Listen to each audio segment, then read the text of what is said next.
La igualdad entre mujeres y hombres es uno de los objetivos de la Unión Europea. Es una cuestión de derechos humanos y justicia social. Las mujeres y las niñas siguen sufriendo desigualdades y discriminación. Cerrar estas brechas, cambiar las costumbres y estereotipos y abrir mayores oportunidades para las mujeres traerá más desarrollo a sus comunidades, a la sociedad y al mundo. Necesitamos un cambio y el momento es ahora.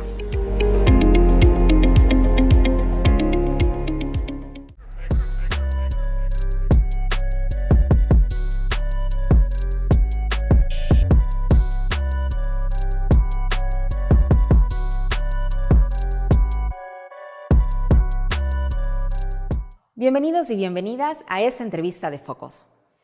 El pasado 6 de abril dio inicio de manera oficial el regreso a las aulas para el sector público y una semana antes el gobierno dio inicio con la primera fase de vacunación contra la COVID-19 para el sector docente del área pública. El Ministerio de Educación informó el 5 de abril que había finalizado con ese sector y daría inicio con la vacunación del sector privado.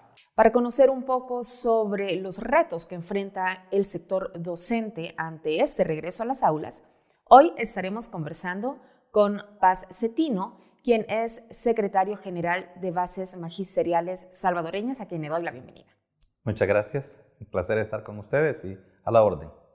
Y también me acompaña Javier Hernández, presidente de la Asociación de Colegios Privados de El Salvador, a quien también le doy el agradecimiento por acompañarnos y la más cordial bienvenida. Gracias por la invitación, un placer estar aquí. Bueno, quiero iniciar en el ámbito público y es que el lunes el Ministerio de Educación informó que ya se había vacunado al personal docente de este sector para el regreso a las clases. ¿Cómo califican el proceso de vacunación que está implementando el gobierno, tomando en cuenta que solamente se ha aplicado la primera dosis y, de hecho, la COVID-19 sigue activa en nuestro país? Bueno, para nosotros debemos agradecer el esfuerzo y reconocer el esfuerzo que ha hecho el Ministerio de Salud y en coordinación con el Ministerio de Educación para aplicarnos la primera dosis. Recuerdo que el día que la ministra de Educación nos convocó para informarnos de que venía la reapertura semipresencial de las clases, una de los reclamos que personalmente yo le hice en nombre de mi organización es que era una aventura mandarnos a las aulas sin haber recibido la vacunación, sin estar inmunizados.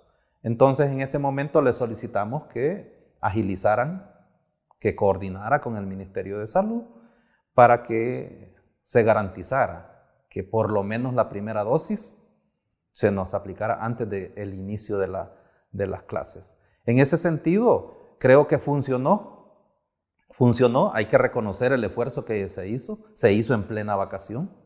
Bueno, a mí me tocó uno de los primeros días, fue el último día hábil antes de la vacación, y a esta altura, a una semana después, creo que más del 95% de los maestros del sector público están ya vacunados. De acuerdo. En el ámbito general, entiendo que el Ministerio de Educación ya tiene o brindó acreditación para al menos 5,000 centros educativos entre públicos y privados. Quisiera en ese sentido conocer qué se evaluó para poder obtener esta certificación y cómo fue este proceso. Bueno, este es un proceso que viene del año pasado. Ha tenido que iniciar utilizando una plataforma especial para esto que se llama Crecer Juntos. Ha iniciado con el registro de la institución, los datos que hay que inscribir íntimos de la institución. Ha pasado por una capacitación a personal que ha propuesto la institución educativa para que pueda oficializarse su conocimiento sobre el papel que va a tener la institución en materia de bioseguridad. Después hay que elaborar un plan de trabajo, un plan de retorno, en donde se estipulan muchas variables que tienen que ver con compromisos de la institución y la comunidad educativa para garantizar el plan de bioseguridad. Luego de eso hay que pasar por una evaluación del Ministerio de Educación y Ministerio de Salud de este plan. teniendo el aval de las autoridades, pasa a cargar el plan a esta plataforma y las evidencias que hay que subir también a la plataforma sobre las garantías que hay de infraestructura, mobiliario y equipo disponibles para poder enfrentar el retorno semipresencial. Si todo esto va bien, el Ministerio de Educación extiende lo que se llama un permiso de apertura. Cuando eso pasa, ya la institución está en condiciones de decidir en qué fecha va a iniciar su retorno, partiendo de que el 6 de abril es el primer día que puede tomar en cuenta para el inicio del retorno a la semipresencialidad. Nosotros como colegios privados no hemos tomado en cuenta en su mayoría el 6 de abril para hacer este retorno, sino 15 días mínimo después del 6 de abril, para poder dar paso a 3 aspectos importantes. El primero, que tiene que ver con que venimos de una vacación y hay que ver que puede tener una alza la curva de contagios por el relajamiento de las medidas de bioseguridad durante la vacación. Segundo, por dar espacio para que el Ministerio de Salud pueda comenzar su primera fase de inmunización con la primera aplicación de la vacuna, y pues esto va a llevar su tiempo. Y lo tercero es darle más tiempo a las instituciones educativas privadas para que puedan acondicionar todo lo necesario para que cuando tengamos el retorno podamos todos estar al día con lo que nos corresponde como responsables cada una de las estructuras de la comunidad educativa de los colegios privados. Estas son las razones por las que muchos colegios van a empezar entre el 22 y 26 de abril y algunos hasta el 3 de junio. De acuerdo. Según la ley de la carrera docente, este sector debe ser consultado sobre temas importantes en esta materia. Sin embargo, el plan para el regreso a las aulas no fue de algún modo consultado o ese sector no fue incluido sobre dar a conocer qué pasos debían seguirse para poder regresar a las aulas. En ese sentido, ¿cómo Bases Magisteriales conoció este plan para implementar las clases semipresenciales y cuáles son los retos específicos que tienen las escuelas en cuanto a la aplicación también de estos protocolos de bioseguridad? Efectivamente, es una lástima que, cada administración de gobierno tiene su propio estilo de cómo relacionarse con los sectores organizados. Parece que el estilo de esta administración es un poco alejado de los sectores sindicales y organizaciones de profesionales, en el caso de los docentes. Ese es uno de los errores que creo que deben de corregirse, porque si a nosotros nos hubiesen consultado, tal cual me da el derecho a mí, la ley de la carrera docente, a ser consultado en todos aquellos aspectos que tengan que ver con la educación, nosotros hubiésemos recomendado que no era el 6 de abril el mejor momento para reaperturar la escuela, o sea, después de una vacación. El día de ayer sucedió de que muchas escuelas no estaban ni siquiera limpias y era lógico, veníamos de una vacación. Los trabajadores de servicio no estaban tenían una semana de estar fuera. En ese sentido, a nosotros nos llamaron para comunicarnos. Nosotros esperamos de que la actual administración vaya corrigiendo eso y que nos vaya dando la apertura que la misma ley nos garantiza. En ese sentido, no todos los centros educativos están autorizados para funcionar. ¿De acuerdo? Según los funcionarios el día de ayer, habían extendido 3.500 permisos. Y aquí son 5.187 escuelas aproximadamente. Implica que hay un buen número de instituciones que no tienen las condiciones mínimas para funcionar. Y esto debe ser así. Y hay que entenderlo así. Por ejemplo, una institución educativa que no tenga agua potable es un atentado que lleve niños a la semipresencialidad. Eso no se puede hacer. Si no se garantizan los recursos mínimos, por eso es que nosotros en la reunión donde pedimos que se nos inmunizara, que se hiciera un esfuerzo por inmunizarnos, también fuimos muy exigentes en que se nos dotara de los recursos de bioseguridad para no poner en riesgo a las comunidades educativas. Porque no solo se trata de que los niños van a llegar a la escuela, sino que llegan muchos padres de familia y si bien es cierto que no van a ingresar o van a ingresar de manera regulada, pero todos estamos en riesgo.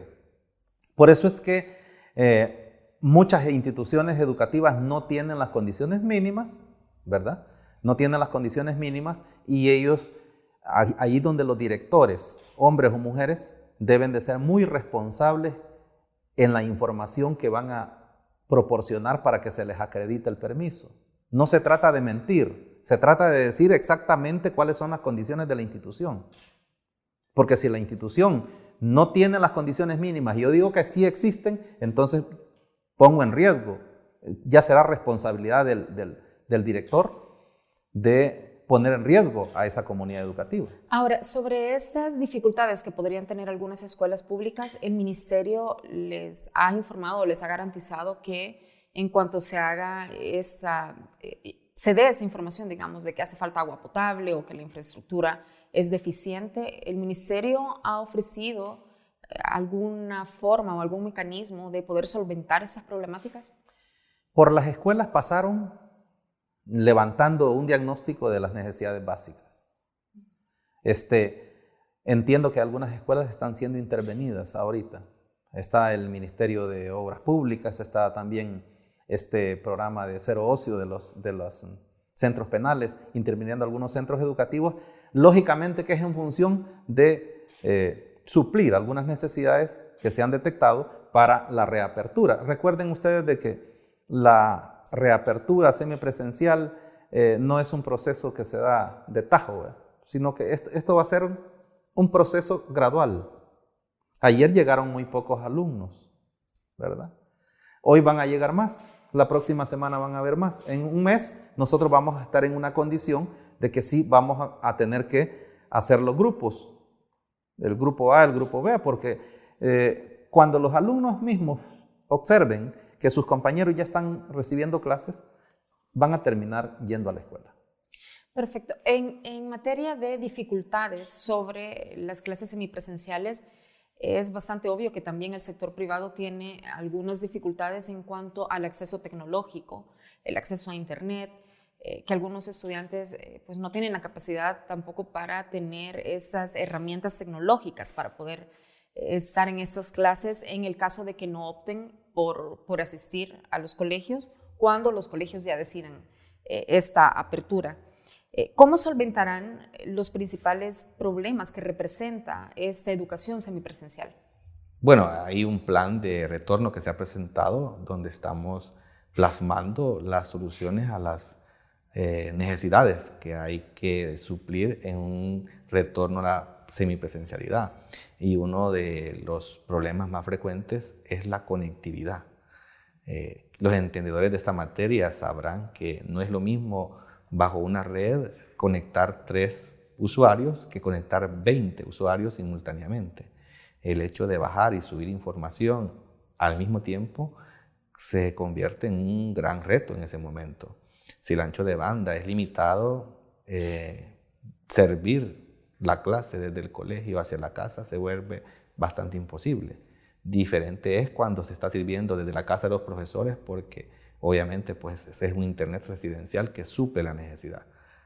En ese sentido, los colegios hemos tenido ya ofertas donde hay implementadoras de tecnología que están garantizándonos conectividad de ancho de banda suficiente para poder soportar esta necesidad. Sin embargo, todavía nos encontramos en un proceso de que estos servicios sean instalados en nuestros colegios y por eso también nosotros hemos dado un tiempo más para poder llegar a este tema de que la clase que se está trabajando en el colegio sea trasladada simultáneamente al hogar para aquellos estudiantes que decidieron no llegar al colegio presencialmente. Y esto lleva consigo enfrentarnos al reto grande también de convertir un nuevo modelo de semipresencialidad al cual no estamos acostumbrados a trabajar y que va a ser únicamente para estos meses que faltan, dos trimestres de este año, porque tenemos la fe en Dios que podamos tener un 2022 presencial 100%. Y ante eso, pues lo que hay que administrar hasta hoy es un proceso de terminar un 2021 semipresencialmente, en donde podamos garantizar que los contenidos a servir de verdad podamos alcanzar las competencias que están plasmadas en el currículo nacional. Ahora, el gobierno en febrero dio inicio con la entrega de equipo tecnológico a maestros y estudiantes del sector público. Sin embargo, incluso ese sector informó a Focos que hay otras dificultades que se agregan a esto, empezando porque no se ha alcanzado el total de la población estudiantil y docente. Pero además están esos otros elementos que ya mencionaba Javier sobre la conectividad. ¿Cómo soluciona o de qué manera influye positivamente este mecanismo de entrega de equipo tecnológico a los docentes en el ámbito público? Bueno, hay que empezar reconociendo el esfuerzo que está haciendo esta administración por dotar a los estudiantes y al sector docente de computadoras y de paquetes de datos de conectividad. Eso hay que reconocerlo. Yo creo que es un gran esfuerzo que se está haciendo en función de romper o de cerrar esta brecha digital. Hay una diferencia muy grande entre lo que sucede en el colegio privado y lo que sucede en la escuela pública. Los alumnos del colegio privado tienen más acceso a las herramientas tecnológicas, tienen mucho más acceso a la conectividad. Los colegios están en las grandes urbes donde hay conectividad, no hay ningún problema para conectarse. Las escuelas públicas están en todo el país y hay cantones donde no llega la señal de ninguna compañía. En ese sentido, el año pasado se entregaron alrededor de quizás unas 22,000 computadoras, ¿verdad? Que eran computadoras que ya estaban en los centros educativos y se dieron a los profesores, pero falta mucho más de la mitad que entregar. En estos días anunciaba la ministra que viene un paquete de aparatos y que vienen lo suficiente para dotar la planta de maestros. Pero no vamos a resolver el problema si yo tengo la computadora y mis alumnos no tienen cómo conectarse. Entonces, este es otro proceso que tiene que ir gradualmente. En la medida que los estudiantes vayan recibiendo su computadora, su aparato, y vayan recibiendo su paquete de conectividad, que ya lo tienen la mayoría, entonces, en ese momento vamos a estar listos para darles una mejor atención de manera remota. Hoy por hoy, en la escuela pública es bastante caótico. Sí, los alumnos en su mayoría están siendo atendidos a través del teléfono, del WhatsApp. Básicamente es la estrategia que mejor funciona, porque ellos tienen un teléfono, no tienen computadora, no pueden accesar a las plataformas. En ese sentido, creo que es cuestión de tiempo para que se vayan dotando de estos recursos. No es fácil, es solo tener el recurso en el país es muy dificultoso, porque todos los países están justamente queriendo resolver el problema de la misma manera. En ese sentido, nosotros en el sector público lo que hemos establecido ahora es que lo más que podemos hacer es llegar a grabar nuestra clase presencial y esa misma grabación trasladarla a los alumnos que han tomado la decisión de no llegar a la escuela, sino quedarse en casa, y de esa manera ver cómo vamos resolviendo. Pero hay lugares donde difícilmente eso es posible. Donde no es posible, los profesores recurren a las guías físicas. Bueno, hay instituciones educativas, escuelas que yo conozco, de que toda la semana, un día de la semana, llegan a retirar guías y a dejar guías resueltas. Eso ha sido así durante toda la pandemia, porque en esos lugares, si bien es cierto que puede haber acceso a la conectividad, la gente no tiene los recursos para estar comprando los paquetes, no tiene ¿cómo se llaman? Los aparatos tecnológicos, ¿verdad? Y le sale más económico ir a traer las guías resolverlas, ir a dejar la guía. En ese proceso estamos. La igualdad entre mujeres y hombres es un objetivo de la Unión Europea. Queremos cerrar brechas, cambiar estereotipos y abrir más oportunidades para las mujeres y las niñas. Necesitamos un cambio. El momento es ahora. La igualdad entre mujeres y hombres es uno de los objetivos de la Unión Europea. Es una cuestión de derechos humanos y justicia social. Las mujeres y las niñas siguen sufriendo desigualdades y discriminación. Cerrar estas brechas, cambiar las costumbres y estereotipos y abrir mayores oportunidades para las mujeres traerá más desarrollo a sus comunidades, a la sociedad y al mundo. Necesitamos un cambio y el momento es ahora.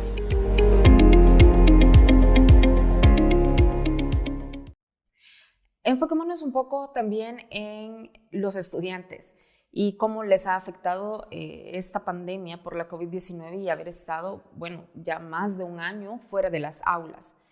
¿En qué medida cree que podría reflejarse estas afectaciones en la niñez y la adolescencia en el ámbito educativo?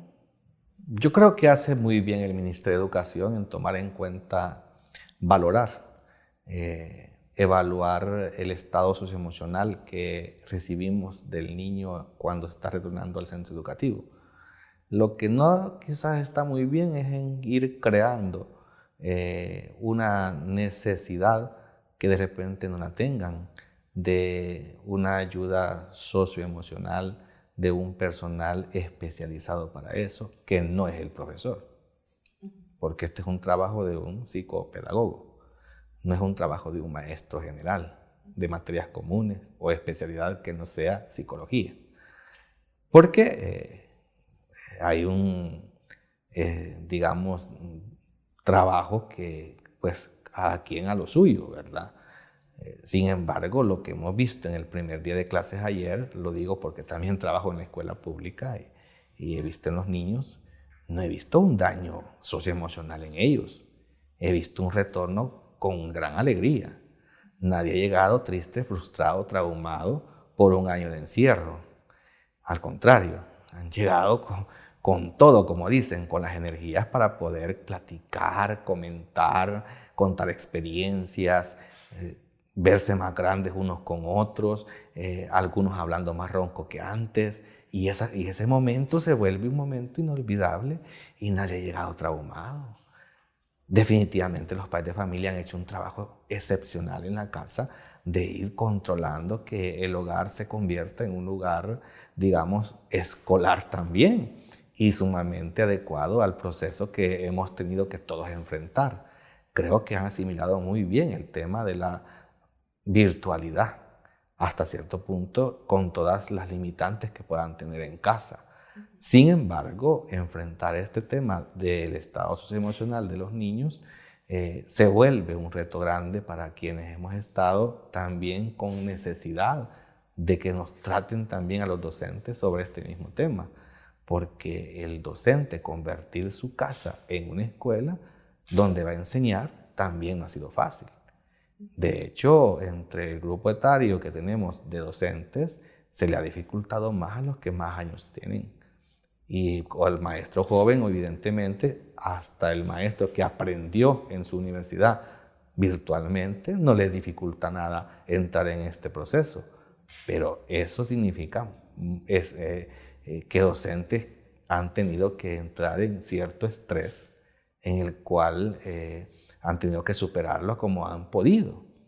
Es cierto que han habido jornadas de capacitación sobre cómo controlarnos a los docentes y que los docentes de repente esas capacitaciones que se han recibido, que son webinars así virtuales, bien pocas horas digamos, han podido tratar a los estudiantes con esos conocimientos, pero no somos expertos los docentes para poder entrar en esa materia. Esto nos lleva a pensar que poco a poco vamos a ir acostumbrándonos en el mundo a poder enfrentar este tipo de temas, de estados socioemocionales anormales en los que podamos hacer lo que nos corresponde a cada quien. Y el docente en estos momentos, la ansiedad que tiene es de avanzar curricularmente. Y también tiene que tener un terreno fértil para poder avanzar. Significa que el estado socioemocional debe convertirse en un terreno en donde podamos cultivar suficientemente los conocimientos que queremos producir. De acuerdo, sin duda la salud mental y también el buen Exactamente. estado en el que los estudiantes y también los docentes puedan estar es fundamental. Pero ¿qué pasa, por ejemplo, con el tema de las deficiencias educativas que puedan registrarse en este nuevo año lectivo, en el sentido de que justamente fue un reto también, tanto para los padres de familia como para los mismos estudiantes, este nuevo mecanismo? ¿Cómo se irán solventando en el caso de que se identifiquen esas deficiencias? Para hablar sobre ese tema, yo quisiera unas 2 horas aquí en las cámaras, porque tiene muchas variables que tocar. En específico, el tema del avance curricular. Tenemos que decir que ya en tiempos normales de no pandemia, siempre se quedaba de ver contenidos no atendidos, aún con tiempos en los que podíamos decir el año estuvo atendido sin ninguna problemática natural de lluvias o terremotos o algo así, sin suspensión de clases. Se quedaba de ver contenido y ahora con esta virtualidad es más. Quiere decir que si un bachiller matriculado en el 2020, egresado en el 2021, ¿qué porcentaje de bachiller será? Con lo que le quedamos debiendo, porque tenemos que despacharlo en el 2021. O sea, son 2 años de estudio nada más. Por decir algo, un nivel educativo. Hablemos de la parvularia, en la que solamente he tenido la oportunidad de 1 año, en 6 años, digamos, para pasar a educación básica. Y hablemos de educación superior, donde los ingenieros en el año 2021 y 2020 tenían que ser sus últimos años para formarse, o cualquier otra profesión universitaria. ¿Cómo salen ese tipo de profesionales? O sea, aquí hay un tema sumamente delicado de ajuste curricular y de alcance de competencias e indicadores. Es un tema técnico, pedagógico, que no es tan fácil de abordar y no es tan fácil de solucionar. Creo que aquí el liderazgo educativo del director juega un papel muy importante en cuanto a que su plan ejecutado, no el plan teórico, el plan ejecutado garantice que este problema sea lo más mínimo posible, pero tampoco significa que vamos a solucionarlo hoy. Allá a donde llegue el profesional de educación media, por ejemplo, tiene un gran reto para atender ese tipo de problemas. Ya teníamos consecuencias bastante grandes con que el estudiante llegaba con 16 años a la universidad, porque el bachillerato se convirtió a 2 años. Y ahora que llega con una edad de 16 años y con eso que llega medio formado del bachillerato, la universidad enfrenta un reto súper grande para poder atender ese tipo de dificultades. A más de que no estamos garantizando que el 2022 vaya a convertirse en un año como el 2019. Puede ser que el 2022 tengamos que enfrentar el primer semestre alguna colita de una pandemia que no va a permitir todavía estar en un 100% normal de desarrollo educativo en el país. Entiendo. Hay otro tema que también preocupa un poco y sobre el cual no hay datos específicos, que es cómo ha estado la matrícula 2021 y también si hay o no casos de deserción escolar. Desde bases magisteriales, ¿hay algún dato al respecto o cuál es también el panorama que ustedes perfilan en cuanto a estos 2 temas? A ver, antes de referirme a esta pregunta, yo quiero acotar un poco a lo de los efectos de la pandemia. Acá, es un año de pandemia, justamente acabamos de cumplir 1 año. Durante este año, académicamente, hay que ser franco, ha sido un fracaso, es un fracaso. Académicamente hablando es un fracaso. Por mucho que nosotros nos hayamos esforzado para querer que esta situación salga adelante, no lo hemos logrado, hay que ser muy francos en eso. Hemos mantenido el proceso, pero esa es otra cosa. Nosotros desde la organización siempre hemos estado analizando el problema con los niños chiquititos, donde el proceso de lectoescritura y cálculos es básico, es fundamental. Y el otro extremo, que son los estudiantes que van de salida.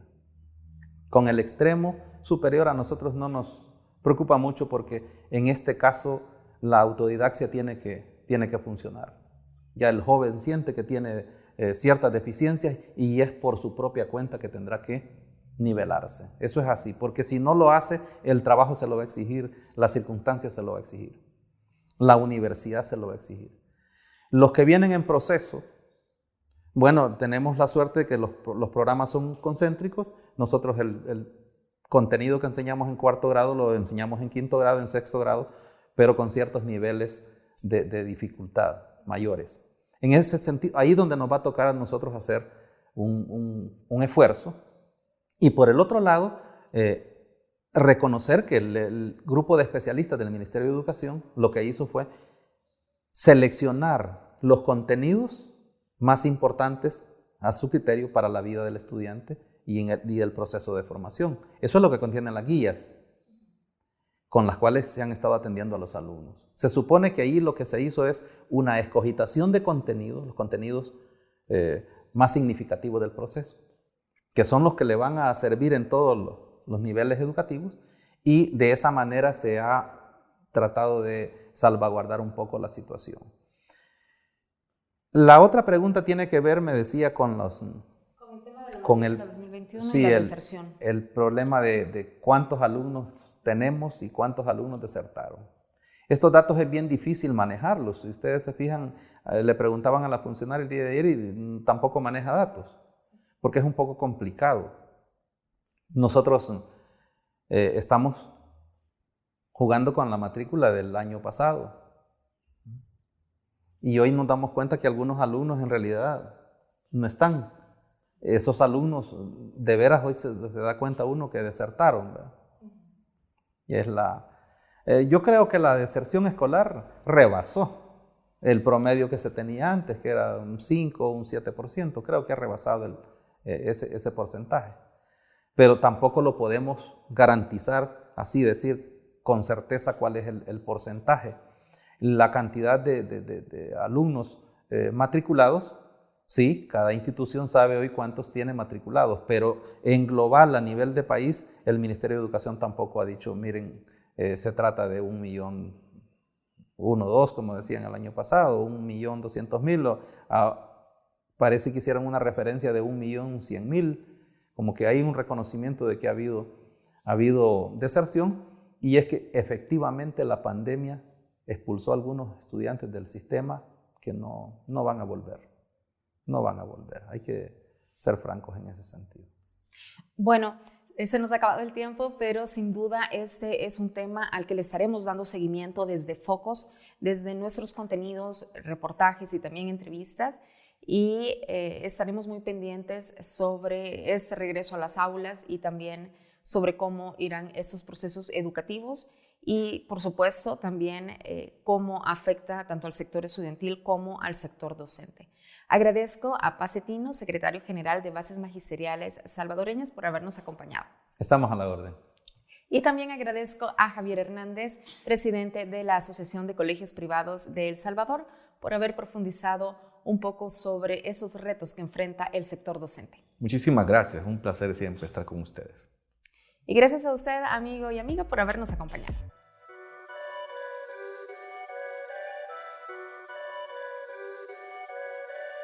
La igualdad entre mujeres y hombres es uno de los objetivos de la Unión Europea. Es una cuestión de derechos humanos y justicia social. Las mujeres y las niñas siguen sufriendo desigualdades y discriminación. Cerrar estas brechas, cambiar las costumbres y estereotipos y abrir mayores oportunidades para las mujeres traerá más desarrollo a sus comunidades, a la sociedad y al mundo. Necesitamos un cambio y el momento es ahora.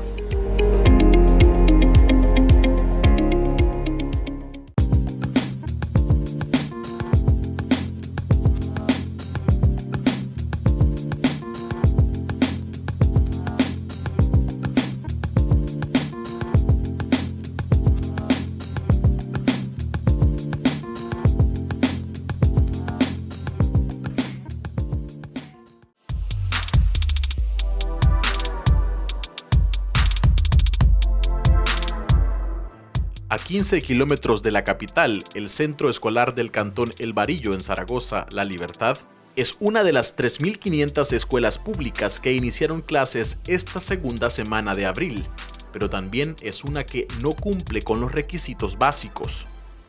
En marzo, trabajadores del Ministerio de Obras Públicas visitaron el lugar para mejorar la infraestructura del centro educativo para el regreso a clases. Sin embargo, el centenar de niños, niñas y adolescentes que volvieron a las aulas tras la suspensión por la pandemia de la COVID-19, la encontraron igual que siempre.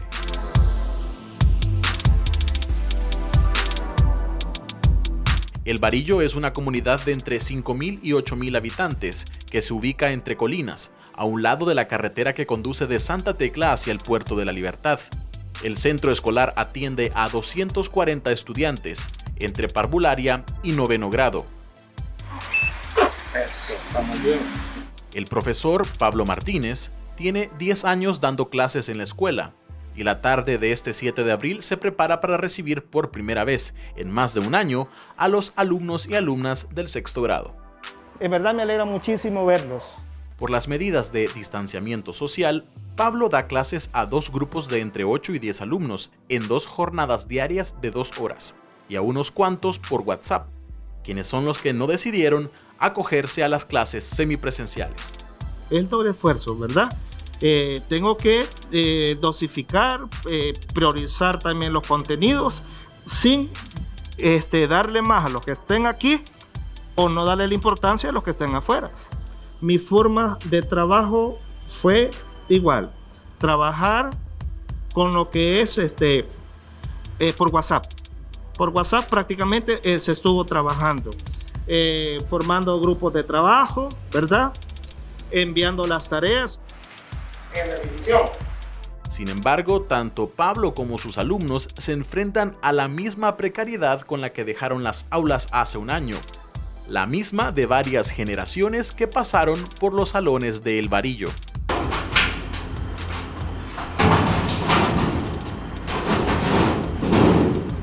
Luis Violantes, director del centro escolar desde hace más de 20 años, ha visto cómo las condiciones físicas han cambiado muy poco durante el tiempo. Por ejemplo, a más de 75 años de la fundación de la escuela, aún no es propiedad del Estado. ¿Qué condiciones? Es decir, condiciones de pobreza, de falta de recursos, de falta de infraestructura más que todo. El centro escolar cuenta con 11 secciones y 7 aulas habilitadas. De estas, 6 son de materiales provisionales de tabla roca y láminas, algunas desde hace 20 años, luego de los terremotos del 2001 que destruyeron la infraestructura inicial. De los 7 salones, 2 no cuentan con energía eléctrica y el resto se abastece de conexiones improvisadas desde el tendido eléctrico de la comunidad. Esta escuela no cuenta con internet. No.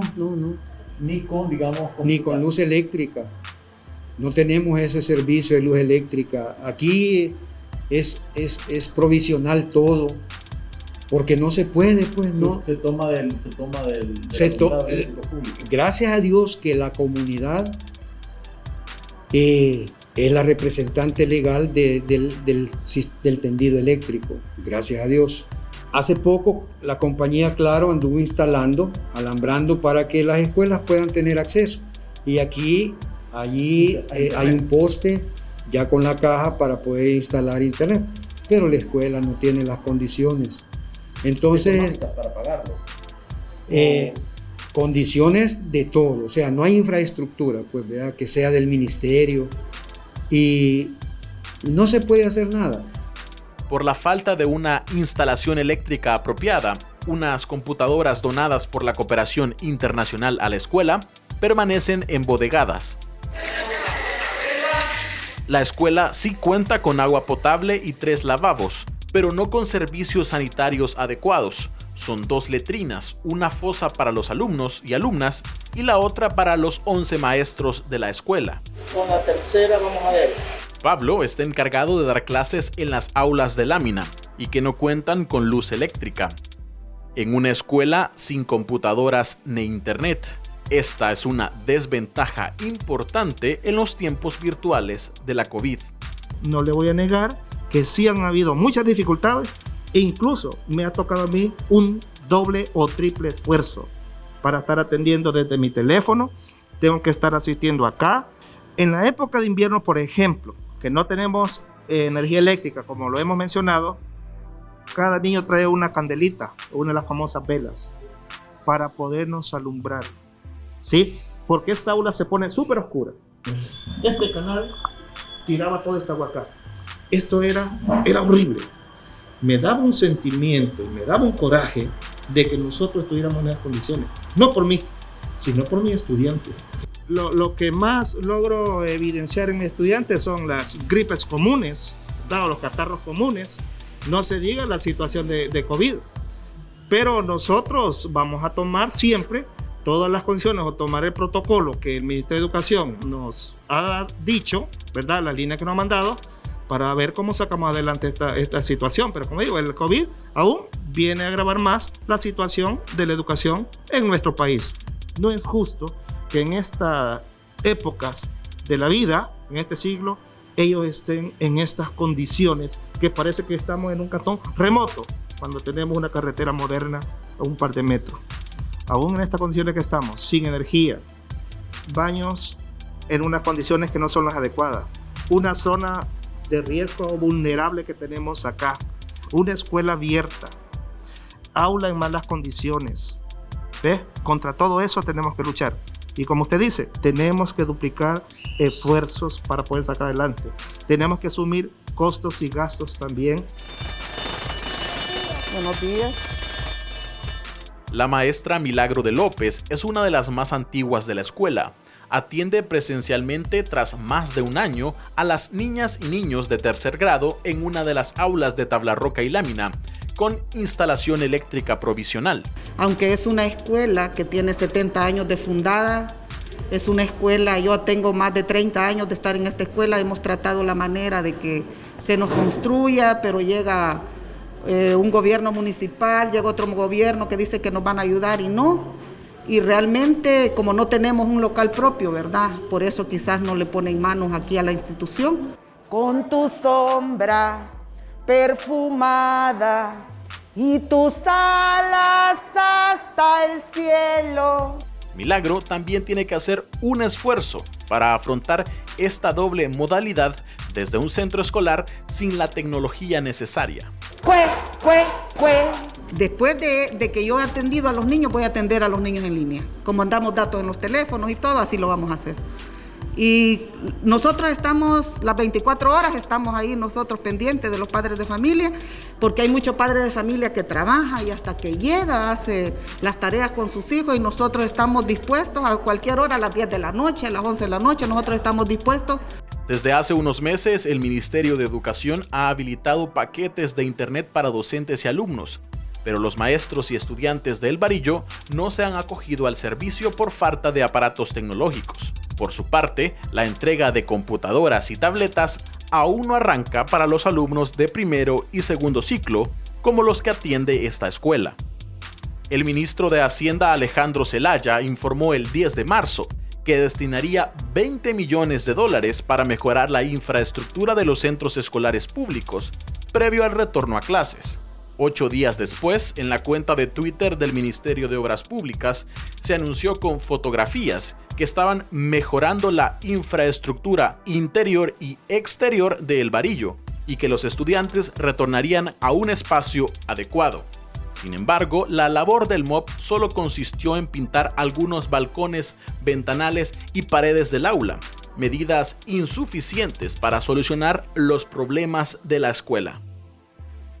El director Violantes cree que la escuela que dirige no reunía las condiciones para una reapertura, pero que el vínculo cercano entre escuela y comunidad, frente a las autoridades distritales del Ministerio de Educación, les permitió abrir. ¿Ustedes creen que cumplían con los requisitos para obtener el certificado en estas condiciones que usted ha dicho y que las hemos visto? A eso me refería, que posiblemente no. Pero nuestra asesora sabe que somos una escuela con espíritu de servicio, con con mucha actitud para el trabajo académico. Entonces ella, en su conciencia, sabe de que el Barillo no le va a quedar mal, aún sabiendo cuál es nuestra realidad de infraestructura. De los 240 matriculados, preliminarmente, los docentes de El Barillo calculan que más de la mitad acudió a los primeros días de clase, a la modalidad semipresencial. Los alumnos y docentes esperan que la generación que retorna tras la pandemia y las siguientes se encuentren con una escuela más digna para continuar aprendiendo y enseñando.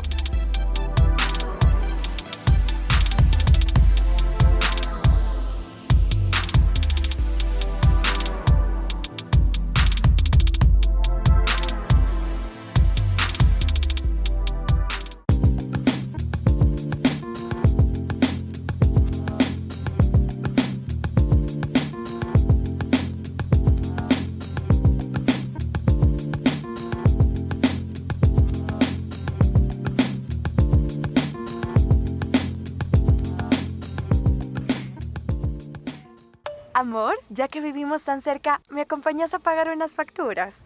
Amor, pero si no podemos salir. ¿Ves? Tú nunca me apoyas en nada. No le vaya a mandar ese audio. Sí, aquí. Soy su celular. Pero él tiene razón. Es mejor quedarse en casa. Mejor entre a la app Davivienda, abra una cuenta móvil en minutos, reciba dinero y pague todo lo que necesita sin salir de casa. Este es el valor de estar en casa. Mi casa es El Salvador. Davivienda.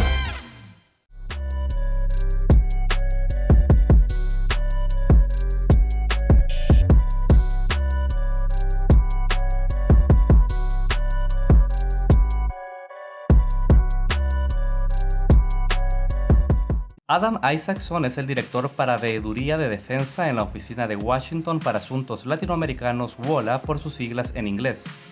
Isaacson es un especialista en las relaciones de Estados Unidos con América Latina y una figura influyente de la sociedad civil en los asuntos políticos de Washington hacia la región. Hoy analizamos con él la reciente visita de Ricardo Zúñiga, enviado especial para Centroamérica de la administración Biden, y los retos en materia migratoria. Gracias, Adam, por recibir nuestra invitación de Focos para esta entrevista. Nos interesa conocer mucho tu opinión respecto a la relación entre Washington y San Salvador, pero también lo que está ocurriendo en la frontera sur en materia migratoria y la incidencia de los países del Triángulo Norte en esta realidad. Quiero agradecerte tu participación en esta entrevista.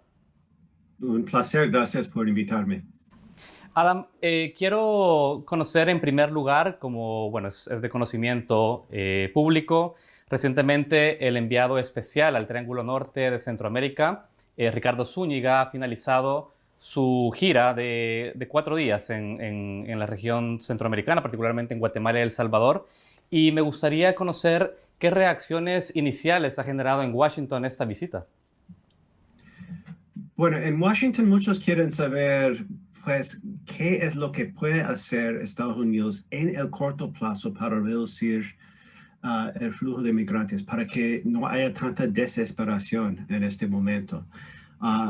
Entonces, sí, las expectativas son ver qué puede hacer Zúñiga, qué puede ofrecer y qué colaboración puede recibir de gobiernos. Y si no recibe de gobiernos, ¿qué es lo que puede hacer con, no sé, con grupos privados, con sector privado, con la sociedad civil? Esa es más o menos la pregunta y se esperan respuestas, porque él va a llevar lo que aprende a Kamala Harris, la vicepresidenta, quien es la encargada ahora de esta política, y a ver qué pueden hacer. Pero estamos muy enfocados en el corto plazo. Muy bien, pero ha generado más bien como una expectativa de que esta visita pueda obtener algún resultado tangible, o más bien era un primer acercamiento, según lo que tú identificas en Washington, de palmar el terreno, un poco de ver cómo estaban las condiciones en Guatemala y El Salvador. ¿Cómo ves eso? Sí, creo que fue hasta cierto punto una oportunidad para conocer a los líderes de los estados y algunos de los líderes de sociedad civil, para saber quiénes realmente serán los contrapartes, porque no existía esa relación durante el gobierno de Trump entre estos oficiales y los líderes de la región. Lo que no sé es si han ofrecido mucha ayuda nueva o generosa o si realmente solo están tratando de como ver, yo diría, ver el nivel de voluntad que tienen estos líderes de colaborar. Qué interesante esto que mencionas, es decir, tú identificas que esto fue más como explorar el terreno para reconstruir esa relación que quedó de alguna manera, vamos a decir, fría, deteriorada un poco con la administración Trump en los países del Triángulo Norte. ¿Lo identificas así? Pues es un cambio bastante abrupto de un gobierno de Trump que estaba regañando, pero dejando de presionar en muchos temas como derechos humanos, como corrupción. Si solamente esos países hicieran algunas cosas para limitar su propia migración, ya es casi al revés. Hay un gobierno a quien les está importando mucho la corrupción. Hablan siempre de la corrupción y del sistema de derechos humanos.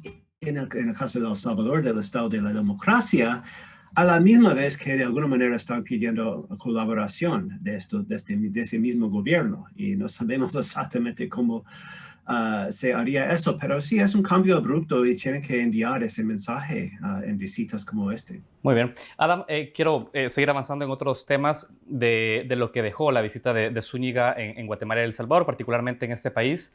Llamó la atención que una de las intervenciones más interesantes de Zúñiga, más importantes, fue este encuentro que tuvo con representantes de la Corte de Cuentas de la República, la Corte Suprema, la Fiscalía General, el Tribunal de Ética. Pero no solo eso, Adam también anunció la contribución de $2 millones para el fortalecimiento de la Comisión Internacional contra la Impunidad en El Salvador, la CICIES. ¿Cómo interpretas ese particular interés de la administración Biden por el combate a la corrupción en El Salvador? Bueno, en el análisis de la gente de Biden, y creo que de muchos analistas en Estados Unidos, es que en los tres países hay un enlace casi directo entre la corrupción, la impunidad para la corrupción y la situación de inseguridad y de pobreza que entonces inspiran tanta migración. Entonces, su análisis es, si vamos a realmente abordar la migración, tenemos que ir muy en serio en contra de la corrupción. Y estamos viendo, no tanto en El Salvador, pero en Guatemala con la salida de CICIG, en Honduras con la salida de Maxi, un gran contrarreforma a favor de la corrupción, que es bastante preocupante para muchos en el gobierno de Biden. Pero por eso sí, cuando hablan de su nuevo paquete de ayuda, la corrupción, anticorrupción es lo que mencionan primero, antes de seguridad y antes de economía. Entonces, de ahí vienen, eso es realmente su eje principal. Sin embargo, entiendo el punto, digamos, en términos generales se ha hablado del combate a la corrupción en la región, pero en Guatemala no hubo un especial énfasis en el combate a la corrupción, hubo un énfasis en hablar con representantes del Congreso y de la Corte de Justicia y garantizar una Corte independiente, que es de alguna manera la disputa ahora misma política en ese país. En El Salvador se ha reunido con sociedad civil y con actores que controlan los recursos del Estado. Es decir, y además deja $2 millones para combatir la corrupción. Ahí hay un especial énfasis, Adam. Pues así, es por eso. No los veo reunidos mucho con presidentes o ministros del rama ejecutivo de los estados. Los veo reunidos con entidades de control, incluso el sistema de justicia. Hablo de oficinas o agencias que están fuera de la línea de mando del presidente. Estamos hablando de los que están en su misión está controlar la corrupción. Eso incluye los medios y las ONG también que denuncian estas cosas. Es un gran apoyo para esas entidades, pero no tanto para los presidentes o los partidos tradicionales. Adam, hay un aspecto que también llamó la visita, más bien la atención de esta visita. En Guatemala, Zúñiga logró reunirse con el presidente Alejandro Yamatei y con gran parte de su gabinete. De hecho, en el statement, en esta declaración que hace posterior a su visita a Guatemala, él destaca que en pocas visitas diplomáticas que él había tenido se había logrado reunir en poco tiempo con tanta personalidad del gabinete de Guatemala, y el gobierno de Guatemala comunicó esto de una manera bien amplia. En contraste y totalmente diferente la situación con El Salvador, donde no se logra concretar una reunión con el presidente Bukele, y además el gobierno no ha comunicado en ninguna plataforma la visita de este enviado especial.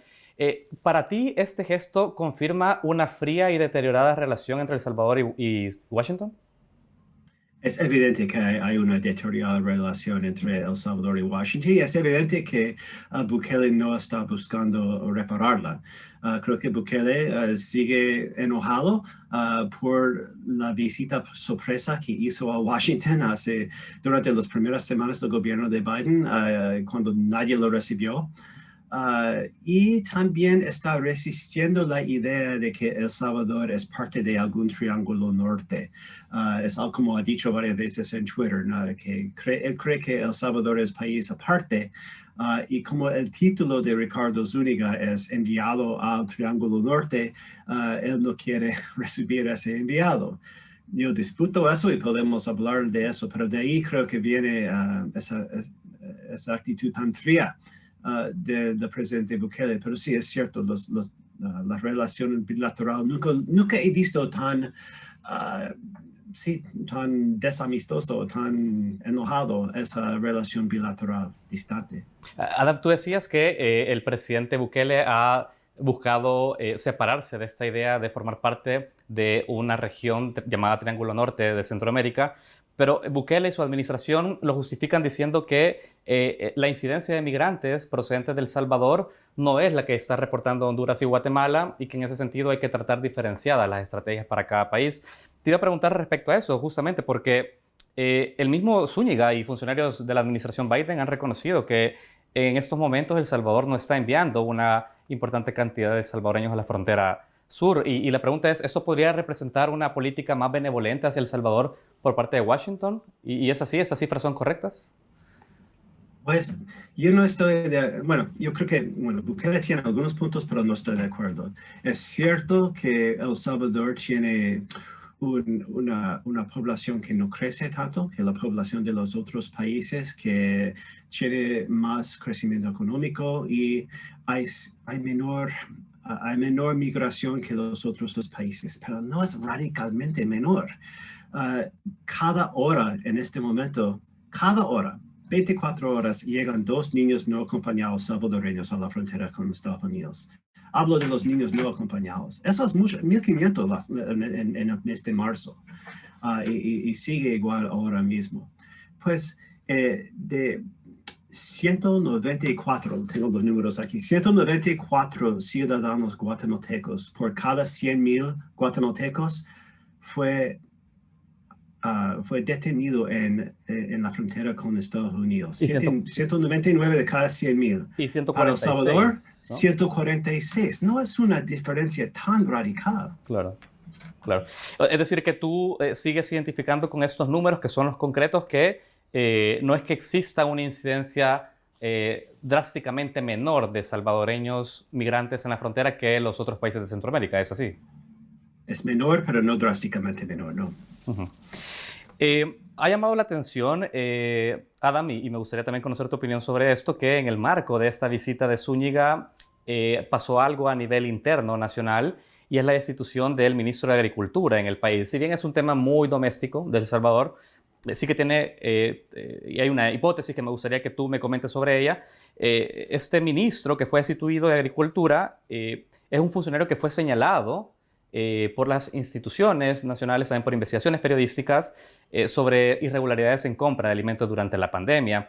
El punto es, ¿consideras que este movimiento también podría responder a alguna de estas listas que se están generando desde Washington con el objetivo de identificar funcionarios vinculados a corrupción o algún tipo de ilícito? ¿Cómo ves eso?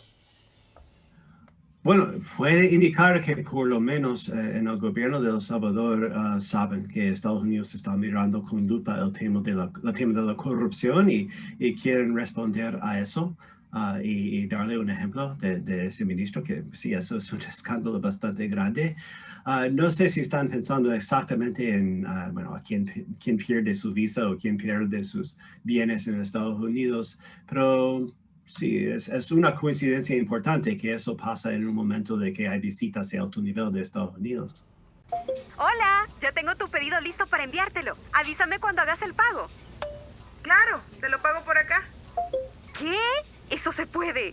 Así es. Ahora con la tecla de la casita roja en su celular, pase dinero a quien quiera, estando en redes sociales. Y así evita salir de su casa en estos momentos. Abra su cuenta móvil y active la tecla desde la app Davivienda. Este es el valor de estar en casa.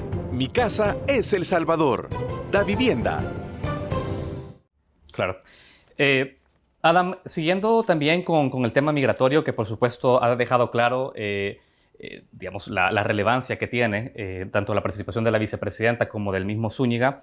Sí es cierto también en una reunión privada, de alguna manera, que también tuvo sus versiones públicas, digamos, en ON, declaraciones en ON que dio esta mañana Ricardo Zúñiga. Él señalaba que el interés de Estados Unidos ahora mismo es crear oportunidades en los países del Triángulo Norte para que los centroamericanos no migren a Estados Unidos. Sin embargo, esta declaración es la que se repite en todas las administraciones de Estados Unidos y se dice exactamente lo mismo. Entonces, mi pregunta es, ¿identificás alguna estrategia novedosa en la administración Biden para contener el flujo migratorio? Pues sí y no. Yo creo que realmente ese enfoque en crear oportunidades para que la gente no migre lo escuchábamos por primera vez en serio en el año 2014, cuando llegó la primera ola de niños no acompañados. En ese momento sí, se inició un gran paquete de ayuda de $750 millones para 2016. Y eso más o menos se repitió para 2017 y 2018. En ese año el presidente Trump se enojó con los líderes de la región porque estaban llegando tantos migrantes. ¿Y qué hizo? Canceló y congeló mucha de esa ayuda. Entonces, nunca aprendíamos si esa ayuda realmente iba a funcionar, porque estaban apenas iniciando muchos de los programas de reducción de violencia, de creación de trabajos, y la cosa se recortó. Perdimos años. Entonces, sí es bastante posible que van a tratar de reiniciar muchos de los mismos esfuerzos que se iniciaron antes de Trump. Pero esta vez veo, la gran diferencia que veo esta vez son dos cosas. Primero, están tratando de trabajar menos con estados y más como esquivar un poco los presidentes y trabajar más con ONG, sociedad civil y sector privado. Y dos, pues yo creo que están buscando hacer llegar la ayuda de manera parte de la ayuda de una manera muy rápida, como si fuera que toda la región acaba de pasar por un desastre natural, realmente haciendo llegar comida, haciendo llegar empleos, aunque tal vez no son empleos que son necesitados por el mercado, cosas así que tienen un impacto rapidísimo para que la gente siente una diferencia ahora mismo. Esas son las diferencias ahora. Adam, yo entiendo lo que dices, que ahora la estrategia es identificar en las organizaciones de la sociedad civil un mecanismo para que la ayuda llegue más rápida, pero puede ser un desafío, digamos, que puede generar una repercusión negativa. Y me explico lo que quiero decirte. El Estado finalmente es el que ejecuta la política pública, no las organizaciones de sociedad civil. Entonces, es el Estado el que tiene que garantizar que no haya pobreza, que haya empleo.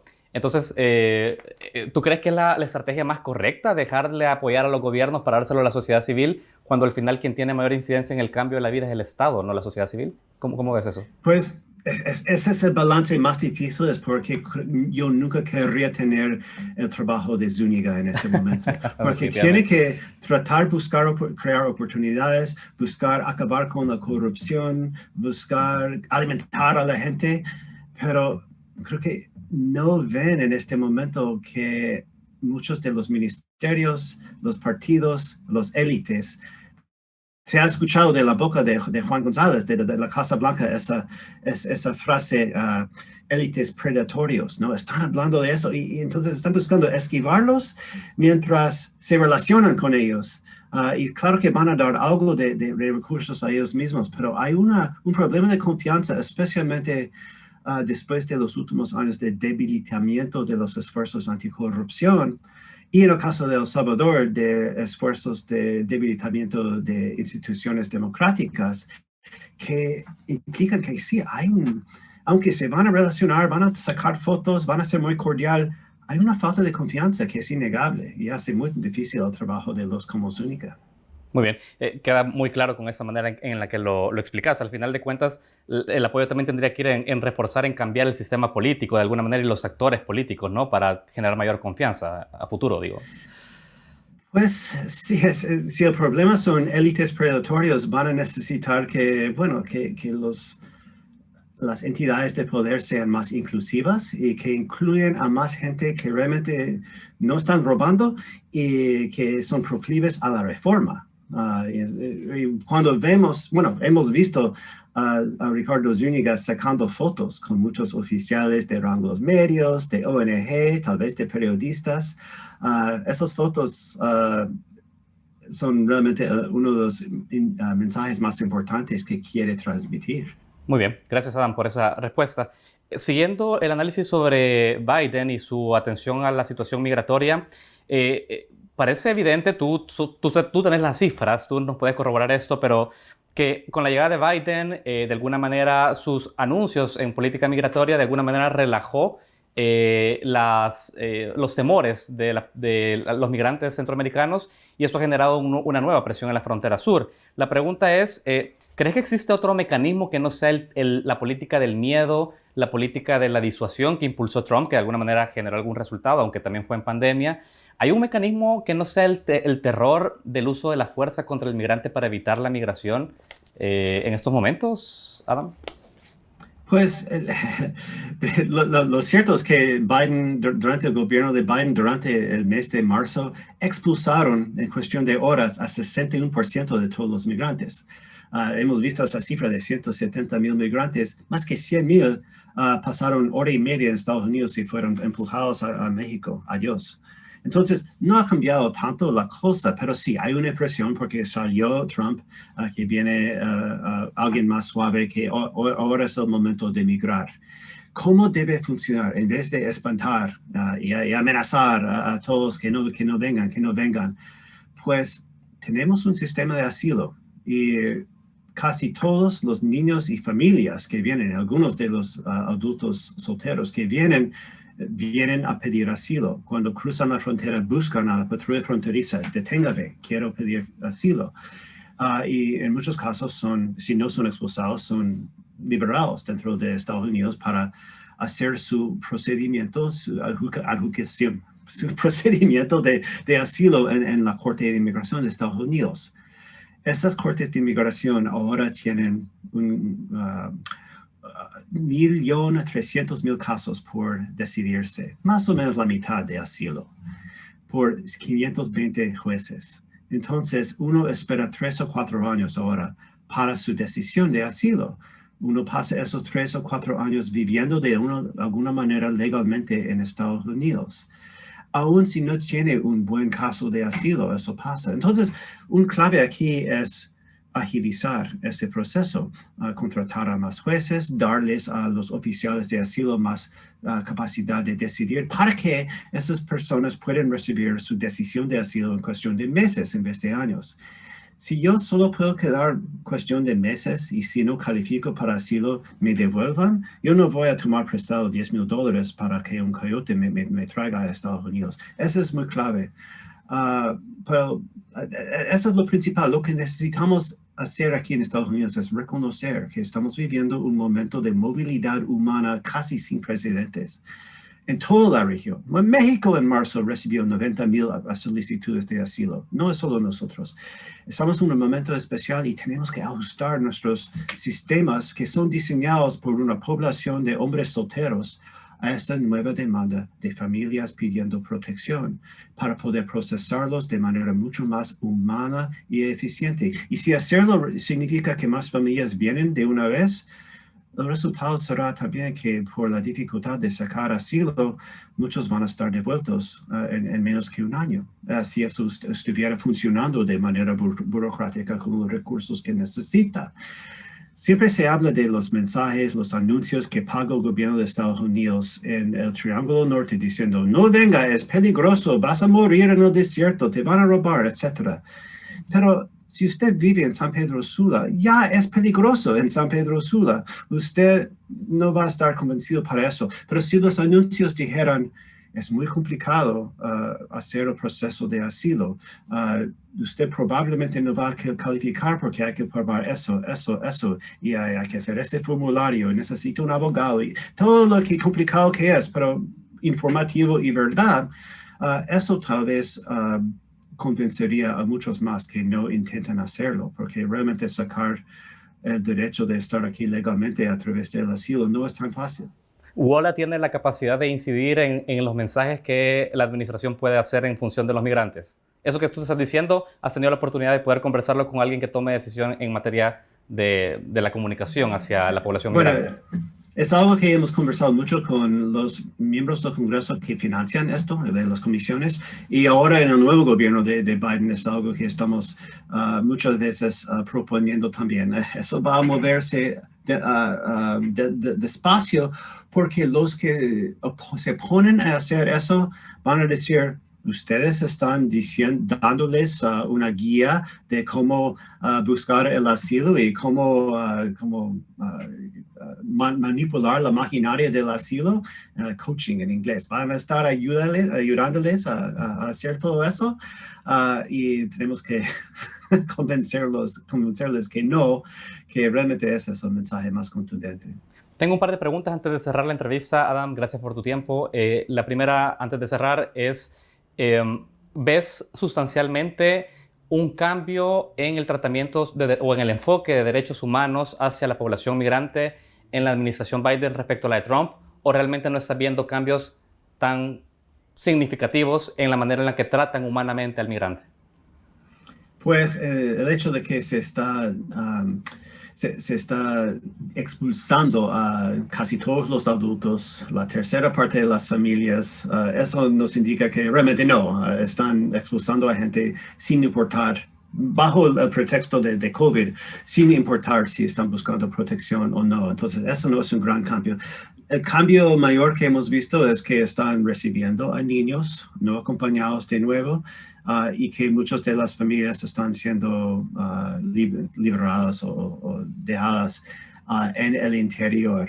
Sí vemos también un poco más gasto en las necesidades humanitarias, especialmente los niños mientras están en custodia de la patrulla fronteriza, pero no seguimos escuchando quejas de maltratos, de abusos menores, de agentes de la patrulla fronteriza usando palabras racistas o otras arengas con los que están detenidos. Los centros de detención, especialmente para adultos, siguen siendo bastante feos. Entonces, sí, ha habido un cambio de tono y un cambio de trato de algunas poblaciones como niños, pero el sistema no ha cambiado dramáticamente en los últimos días. Pareciera que este es un consenso entre los dos partidos políticos. Es como el mayor consenso político en Estados Unidos, independientemente de quién gobierna, y es que el freno al migrante evidentemente es como la política de más alto nivel. Incluso designar a la vicepresidenta, esto creo que dice bastante. Teniendo en cuenta eso, y con eso quiero cerrar la entrevista, tú sos conservador en el sentido de no ver un cambio sustancial en la política migratoria de la administración Biden en los próximos años, ¿o crees que puede pasar algo sobrenatural que permita finalmente darle una protección adecuada a los migrantes?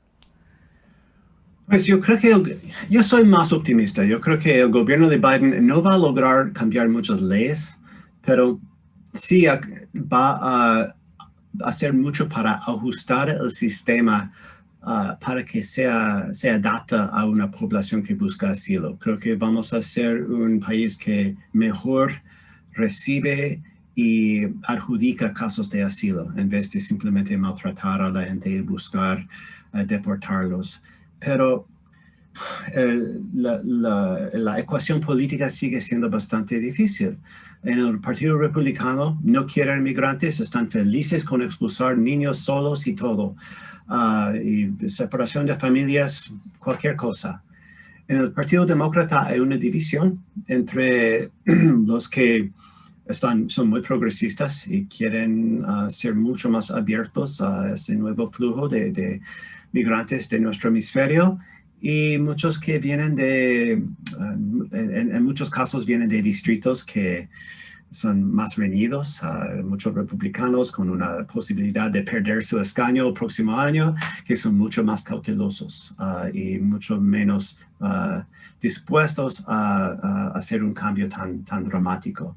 Hay que convencer a esos demócratas moderados si realmente quiere ver un cambio. Sí, queda claro que la política doméstica de Estados Unidos dicta la política exterior de Estados Unidos. Bueno, podemos estar hablando de la política antidrogas, la política de armas y, por supuesto, sí, de migración. Realmente tiene mucho que ver con eso. Y ayuda un poco el hecho de que nuestra economía está creciendo y está a punto de crecer de una manera rapidísima. Que eso significaría que sí va a haber mucha demanda para empleos. Adam Isaacson, director de Veeduría de Defensa de WOLA, gracias por tu tiempo con Focus. No, un placer estar con ustedes. Otra vez, gracias por invitarme. Agradecemos su sintonía con esta entrevista de Focus. Les recordamos que el contenido lo pueden encontrar en nuestro sitio web, focustv.com, y les invitamos a seguirnos en nuestras redes sociales en Facebook, Instagram, Twitter, en YouTube y también en nuestro WhatsApp. Hasta luego.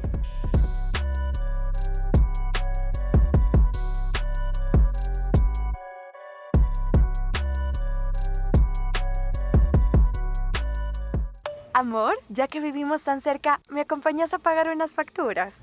Amor, pero si no podemos salir. ¿Ves? Tú nunca me apoyas en nada. No le vaya a mandar ese audio. Sí, aquí. Soy su celular. Pero él tiene razón. Es mejor quedarse en casa. Mejor entre a la app Da Vivienda, abra una cuenta móvil en minutos, reciba dinero y pague todo lo que necesita sin salir de casa. Este es el valor de estar en casa. Mi casa es El Salvador. Da Vivienda. Atrás quedaron los días en los que el presidente Bukele presumía de su relación de amistad con el gobierno de Estados Unidos. La llegada de Joe Biden representa un cambio en la relación con El Salvador. De una Casa Blanca que guardaba silencio ante las amenazas de Bukele a la democracia, a otra que pone en el centro de su política exterior el combate a la corrupción y la impunidad. El presidente Bukele insiste ahora en ignorar la política exterior de la administración Biden hacia El Salvador y abre un escenario de incertidumbre con su principal socio comercial y político, el hogar de millones de salvadoreños que sostienen los ingresos del país a través de remesas. El gobierno salvadoreño no solo ha desconocido las misivas enviadas desde el Congreso de los Estados Unidos, en las que se le exige respeto al Estado de Derecho y las libertades civiles, sino que además subestima el monitoreo del gobierno norteamericano sobre los derechos humanos. Recientemente confrontó a la congresista demócrata Norma Torres, quien forma parte del Comité de Asignaciones que controla el presupuesto y la cooperación internacional de los Estados Unidos, y quien además tomará decisiones sobre los $4,000 millones que serán destinados hacia la región centroamericana. El freno de la migración y el combate a la corrupción son las principales preocupaciones de Washington en El Salvador. No es casual que el primer encuentro de Ricardo Zúñiga en su visita haya sido con el representante de la Comisión Internacional contra la Impunidad, y a su paso anuncia la contribución de $2 millones para el fortalecimiento de esta entidad en la lucha contra la corrupción. Un gesto que contrasta con la negativa de Bukele a fortalecer el mandato legal de las ICIES. La confrontación del presidente Bukele está conduciendo a la relación con los Estados Unidos hacia un escenario de incertidumbre, en el que aún no podemos dimensionar los impactos que tendrá la ausencia del respaldo político, pero también financiero de los Estados Unidos. El presidente Bukele está llamado a gobernar con responsabilidad, buscar acuerdos con los actores nacionales e internacionales, gobernar democráticamente, respetando los derechos humanos, la independencia en el Estado, el libre ejercicio del periodismo y la lucha contra la corrupción. La permanente confrontación podría conducir a mayores conflictos sociales y represión. En el plano internacional, esto representaría su exclusión de todo apoyo, fomentando un escenario de crisis doméstica y, por lo tanto, de mayor migración hacia los Estados Unidos. El presidente debe comportarse a la altura de su investidura. Es momento que destaque por ser un buen gobierno, dialogante y transparente, y no con estrategias publicitarias en la que la búsqueda de adversarios solo le permite justificar sus errores, desviar la atención de lo importante y aislarse del mundo.